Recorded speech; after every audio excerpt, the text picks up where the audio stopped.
যে বালু খান, মাটি খান, তারপর রক্ত খান। আজকে আমরা দেখবো আপনাদের ক্যাঙ্কার শক্তি আমাদের সামনে, হ্যাঁ চোখের সামনে দেখান যে কাঁচা মাংস খাইতে পারেন নাকি। খাইলে তাহলে আমি বুঝবো যে আপনার যত শক্তি সাহস আছে অবশ্য আপনার সেই আধ্যাত্মিক জগতের লোক। আচ্ছা ঠিক আছে, আমি কাঁচা মাংস খাবো, কিন্তু এই মাংসগুলো আমার না। যদি এখানে কেউ দান করে এক পিস মাংস তাহলে খাবো। কেউ কি দিবেন মাংস? হ্যাঁ দেন দেন, আমাকে কি কেউ মাংস দিবেন? একটা মাংস দেন তো খাই, আমরা বাস্তব প্রমাণ করাবো দেখি। আসলে উনি আমাকে চ্যালেঞ্জ দিচ্ছে, হ্যাঁ, মূলত আপনার এই সবাই মাংসটা challenge খাইতে করলাম। পারি নাকি? যে আপনি খায় দেখেন না দেখি। হ্যাঁ এই তো, আরে বাস্তব জিনিস তো, কাঁচা কিভাবে খাবে?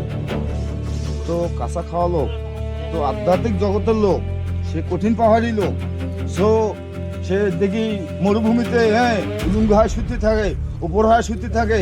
আমরা তো মোবাইলে টিকটকে দেখি, আজ তো আমি নিজের চোখে আমি বাস্তব দেখতেছি। ও ফাইন, ধন্যবাদ ধন্যবাদ।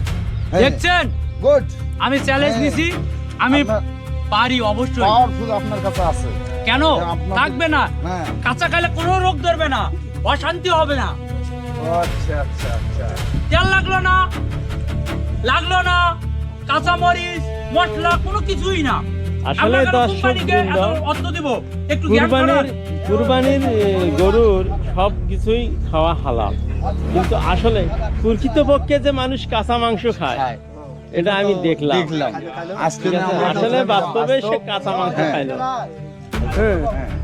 তা যাই হোক, তুমি এভাবে কাঁচা মাংস খাও, তাতে কি তোমার শরীরের ক্ষতি হয় না? কোনো ক্ষতি না, কারণ আমি যেহোবার নেশা থেকে মুক্ত, যা ইচ্ছে তাই খাইতে পারি।